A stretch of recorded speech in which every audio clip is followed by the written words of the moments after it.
here we go. The first episode of the podcast, The Hub. We're going to be focusing on veterans' mental health / men's mental health. But let's be real. I think the ladies will be able to take something away from this because mental health affects us all. And also, this will be kind of a good resource, I think, for women that date crazy guys like us to understand us possibly a little bit better. So then we're going to have Skeeter messing around. He's kind of our mascot right now. So this episode, we're just going to talk about Not Lucky, the nonprofit that started all this, and how it came to fruition. So I'm Captain Jimmy. This is Eric. Eric is beyond my right hand. The dude's my brother. We're roommates. He keeps me on track. Takes care of everything on the boat, camera stuff, the whole 9 yards. The dude does a little bit of everything. I was an Army Ranger. I joined the Army in 2005. Originally was with 1-2 SCR, ACO, a conventional Army unit. We deployed for 15 months to Iraq.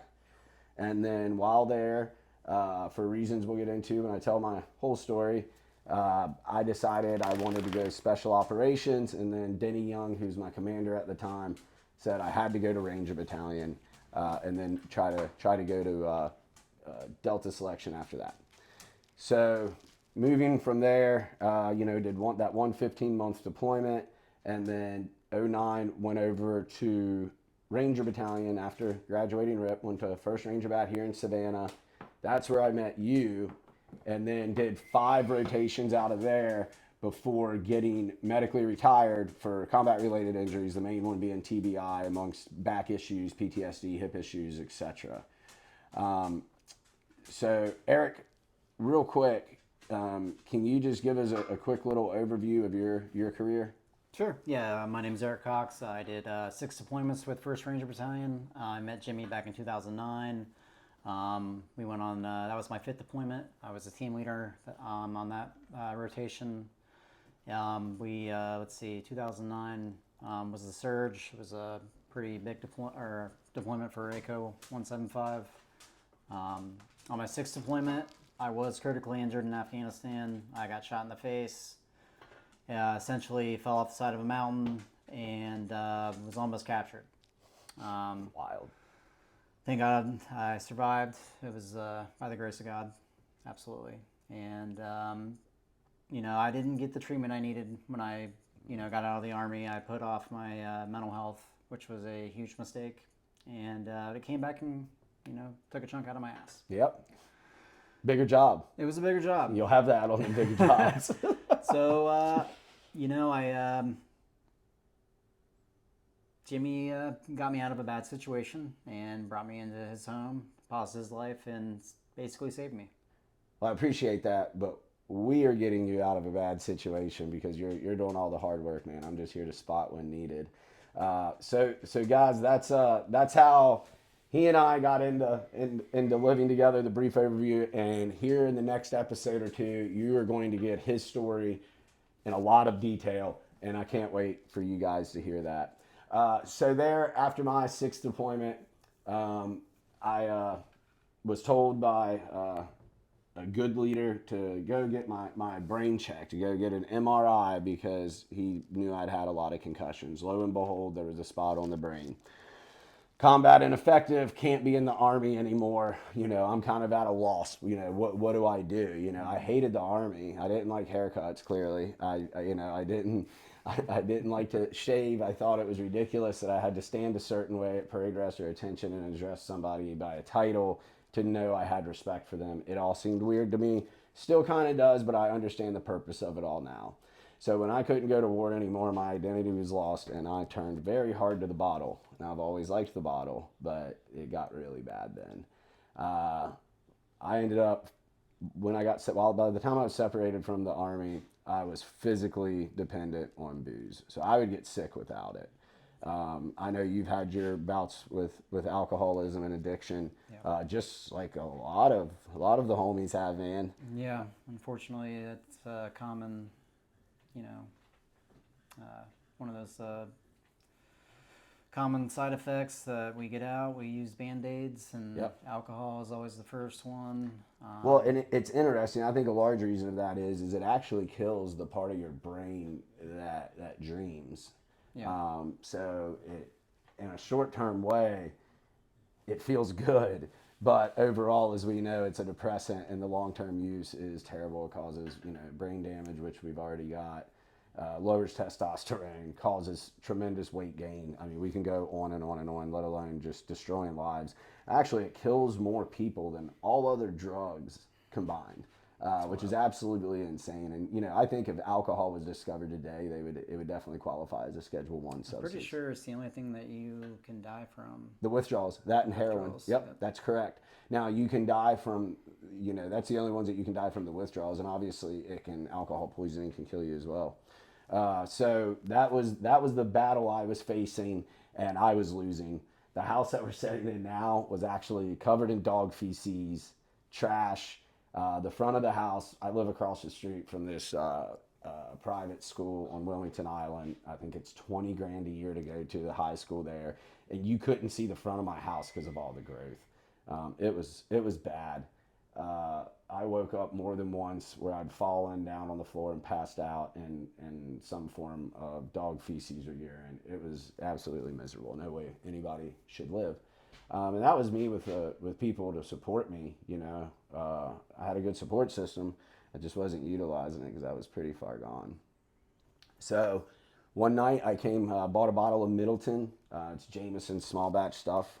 If you're a whiskey drinker and can handle it and have one, it's a great one. Started slinging them back, started crying, knew that night was the night, so I got up, unlocked the door, wrote Mom, who's my best friend in the world, a suicide note, and I sat down with my Springfield XD 45, put the gun in my mouth, and decided that this was it. So I pointed the gun to the roof of my mouth, started to pull the slack out of the trigger, and lo and behold, Skiff, my dog, who you got to meet before we just recently lost him to cancer, came over and kind of pawed at me, nuzzled me, which is not uncommon for him. So I pulled the gun out of my mouth, bawling. He crawls into my lap, puts his head in my chest. I lean back in my recliner, and I pass out drunk. Woke up the next day, poured a drink because, well, I'm physically dependent, and that's what I did at the time. You woke up and you poured a drink. If you're going to do something, do it right. So that's what we did there, or I did there that morning. And then it took it, and I knew something had to change. I didn't know how or what. Let me rephrase that. I didn't know how. I knew it was the booze. I just didn't know how. So it took about 5 weeks. I finally got sober. And the girl I was seeing at the time, good friend of mine, Hannah Hall, in her apartment, where at one point, I was vomiting, couldn't walk at times, was seizing, worst pain that I've ever felt in my life. And I haven't gone through quite as much physical pain as somebody like yourself, but I've had my fair share, and it was definitely the worst for me. So during that time, I thought I was having a heart attack at one point. My left arm goes numb, terrible pain, can't control my breathing, and I'm panicking, which was very rare for me to panic about anything, especially something physical. So I tried to call the ambulance, drop the phone, it bounces under the chair, and I'm in trouble. So I roll off the couch because I can't walk. I guess you'd call it seizing. I was definitely shaking. Everything hurt. I couldn't extend because I'm dehydrated. This is 20 some hours in or more, maybe. I think more at that point. I think we were probably 30 hours in. Wow. I couldn't reach it.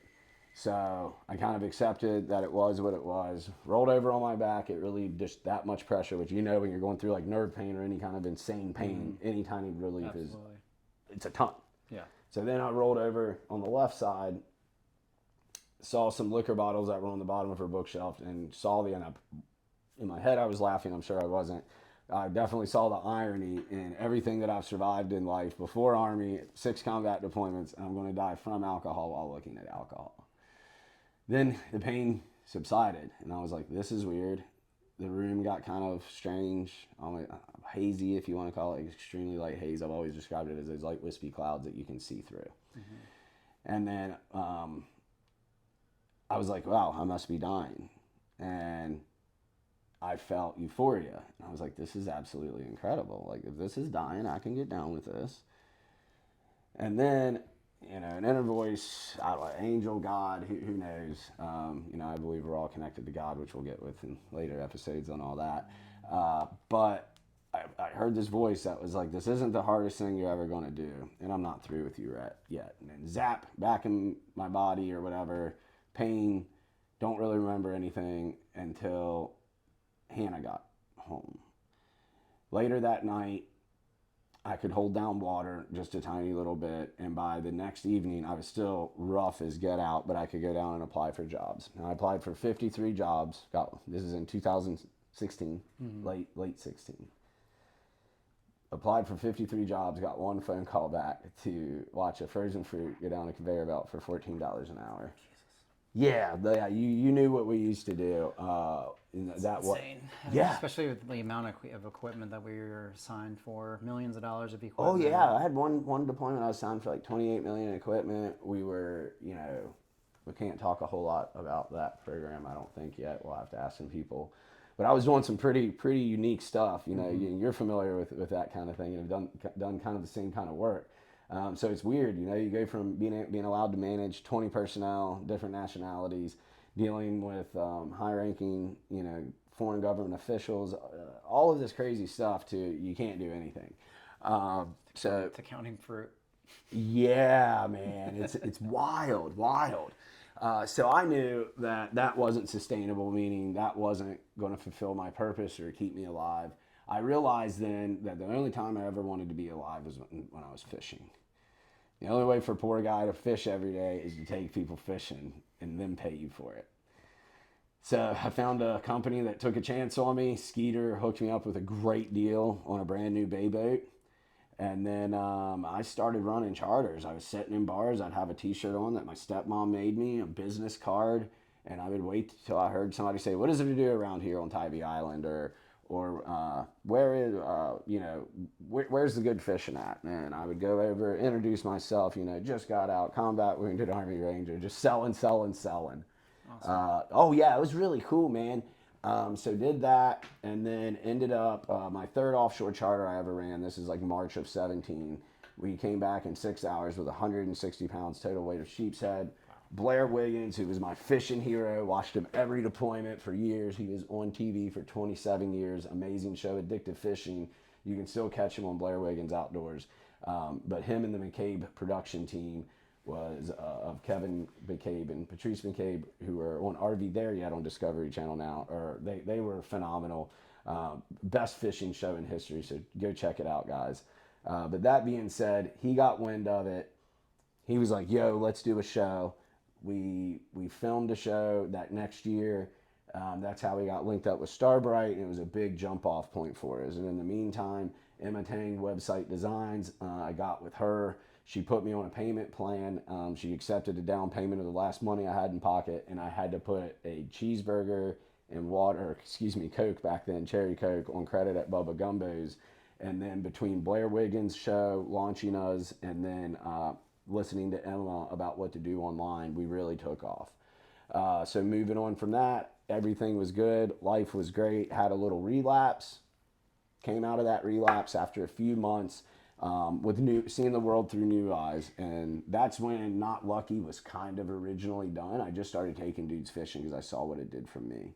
We got linked up with Andrew Gordon, who you know, of WTOC, the lead meteorologist. Yep. He said, hey man, I'm doing a special on outdoor jobs in Savannah, and you know, want to do one on you in the fishing industry. I said, well, can I talk about PTSD? And he said, of course.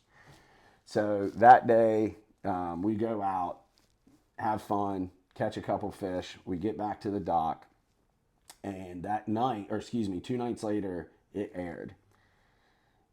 So it aired. I talked about, you know, briefly what I went through, said, you know, I was suicidal. There's hope out there. Get help. Reach out.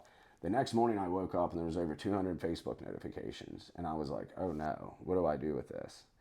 One gentleman said, you need to, yeah, right? It was wild. So we made Not Lucky, and then had trouble raising money. So I funded the whole thing myself the first couple years. In the meantime, you know, everything was growing. I ended up getting this beautiful 31-foot Sportsman, which you get to fish on now with us, which is an awesome, awesome fishing machine. It is amazing. Isn't it? It is Isn't so it? nice. It's so much room for activities. So then it was off to the races.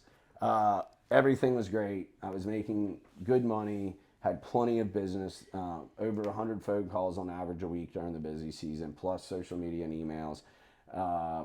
It was awesome. I had the beautiful smoking hot girlfriend. I was with Bonnie at the time. She's one of my best friends who you've met. I mean, She's amazing. isn't she? She's Absolutely awesome. amazing. So I had her, you know, and had the you know, bigger fast boat that I never thought I'd be in. Life looked great, but I was falling apart on the inside. So one day I went offshore and I was like, man, I think this will be it. You know, I was out there mahi fishing by myself about 80 miles out, and I was like, man, I might just. Which is nuts. Yeah, that was nuts. We don't do that anymore. Don't do that. That's bad stuff. You should always have a buddy fishing, but man, it's fun. So I was out there and I was like, you know what? I can just have this boat at trolling speed, remove myself from this earth, pointing off the boat, shoot myself in the head, and then my body and gun will go away, and they'll find it and think I just fell off. Started thinking about it, and then I was like, what am I doing? Like, I looked at the reality of the situation. I was like, look at this boat I'm on. Look at the life I have. Look at these people that love me. I am so rich in so many ways. Like, this is an internal problem. Mm-hmm. So I pointed the boat back west, came home, and by this time, I was taking dudes fishing. I was talking to dudes on the phone about issues. We were already getting guys into counseling with good counselors, helping pay for some guys' stuff that needed it. Already doing some good stuff. And then I was helping one dude. It was the first person I'd ever helped that I had a very close personal relationship with. And it was new. And it was hard. I got off of a really hard phone call with him. I was bawling my eyes out. I wanted him to go to this psychedelic therapy, was begging him. He wouldn't even consider. I knew he wasn't going to take his own life because of his family. But at the same time, I knew how badly he wanted to because I had been there. And that's scary. It's really scary, as you know. It is. It's terrifying. And then when you see somebody else go through it that you love, it's even more terrifying.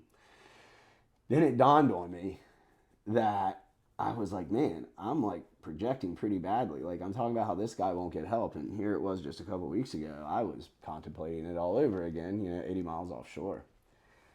So I applied for a grant with Vets Inc., who you're familiar with. A nonprofit started by one of our Navy SEAL brethren. I think it was Marcus Capone and his wife. I forget his wife's name on the top of my head. I'm sorry.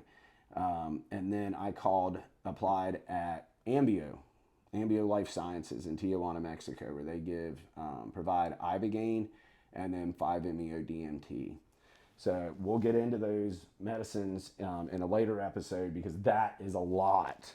That is a lot. It is a lot. It's a bigger job. It is a bigger job, and you'll have that on the big jobs, right?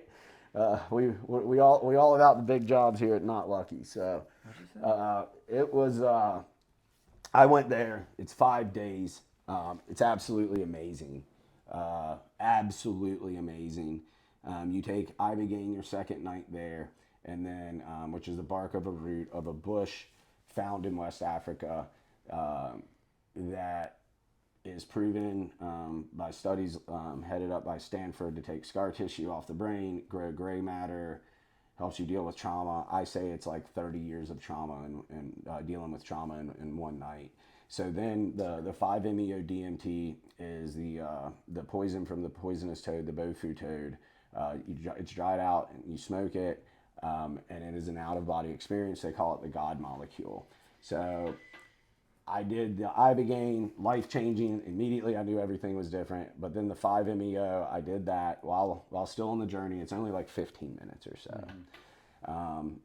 I took off my eye mask. I looked at Trevor Miller, the provider and one of the owners, and was like, we've got so much work to do. I'm going to quit my job. He's like, well, okay, well, like, let's just enjoy this. Let's be relaxed, chill. buddy. Yeah. And I'm like, nah, bro, I am relaxed. This is me relaxed, And then Gregor Starbright, he hit me up, one of my best friends in the world, that dude never ceases to amazes me, and his commitment to helping veterans and veterans with mental health issues is out of this world. So Greg had texted me, how's it going over there? I said, well, brother, everything's great. I need to talk to you when you get back. I think I made a big decision. So I think I asked him for a few days, and of course he gave me less than 24 hours, and he called me and it's like, what's going on, dude? I got to know. You gotta tell me. Yeah, you got to tell me. You got to tell me right now. And I'm like, dude, I don't want to run charters anymore. Silence on the other end of the line, because I think he thought maybe I was talking about getting out of fishing. So then he said, can you elaborate? I was like, yeah, man. I was like, I just want to fish with vets and try to make the world a better place. Like, I don't care about money. That is beautiful, man. Yeah, it's maybe not the smartest thing I've ever done. I guess we'll see when it all in the end. But man, I've never been happier. I've never been poorer, but I've never been happier. And we kind of shut down operations right then with American Fishing Charters, and went full time Not Lucky. Best decision I ever made. So that moment, I knew my life's purpose, and that was April of 2023, and that's really how Not Lucky came to be. Our buddy Ryan Davis, he put it really well. He said there's no landing zone for guys, anybody in the military, but especially for guys like us when we get out. Which less than 5% of all deployed soldiers ever saw direct action combat. So, and then even fewer of that were, in the special ops community. So we're talking a tiny part of the veteran population, but really as a whole, there's so many issues, and that we've expanded from just helping the gunfighter to helping all vets, as we have grown and learned more about their issues and how to address them. So where that puts us now is, we're grassroots, so we're raising all of our own money, all of our own funds. If you guys are interested in donating, you go to www.notlucky.org, and there's a Get Involved tab, and under there it says donate. You can hit us up on Facebook, Not Lucky Veteran Fishing, Instagram. Also, Captain Jimmy Armel of Not Lucky Fishing is another one of our Facebook pages. So feel free to reach out to us if you guys want to get involved and donate to help us out. We'd definitely appreciate it. So over the course of time, it's grown. Now we've done everything from get guys fishing, take guys to counseling, or get guys in counseling, paying for counseling, helping with house repairs. We've helped with car repairs, to even, we won't jump into too much detail right now, or no detail right now. We'll save that for later. All the way to, moving you in, Yeah, I mean, Not Lucky. Everything you guys have done to help me has been nothing short of amazing. Well, everything we have done, you're doing it too. Don't forget that. Yeah. Don't forget that. You take one person out of the equation of Not Lucky, it would not be as efficient. I always say I'm God's at the helm. I'm just baiting the hooks and just kind of following his lead. But that being said, is everybody has such a pivotal role. Whether it's our donors, from the $5 donor a month, which you can become a monthly donor on notlucky.org, all the way up to, our $500 a month, all the way up to our corporate sponsor guys. It's absolutely amazing the support we get. So as we were growing, Greg of Starbright asked me, what can we do to give Not Lucky the tools to succeed and to grow and to get the word out? And I was like, bro, let's get a white shark tagging program. 6 weeks or so came by. He got hooked up with Gray's Fish Taxidermy and Wazoo. There we are in this meeting. We sit down, talk for a few hours. We end up leaving and ordering 2 tags. We got one tag out the second day we had them, and then the second tag out was with you this past year. Yeah. December 26th of 24, if I remember the day right. after Christmas, 2023. 23? Yeah. Okay. So then we got The second. then we named yours Kevin Pappy, which Correct. we'll get into that later on. And then the big one we tagged at the end of the year was 14 feet and over 2,000 pounds. We fought it for about 3 hours. So that's what we're really doing to try to bring attention to it. If you guys want to see that, go to Not Lucky on YouTube, and you can see all of our white shark footage that we have out so far there. Pretty cool stuff. But as far as how Not Lucky came to be, that's pretty much it, guys. So we're gonna wrap this episode up, and then stay tuned, because next week we're gonna have a bit of a war story for you, and I think you're gonna like it. Eric, thanks a lot, brother. And Thank you. and that war story, I think we're going to talk about yours. You ready for that? Oh, I'm definitely ready. All right. Love you, brother. Love you too, man. All right. We'll see y'all out on the water.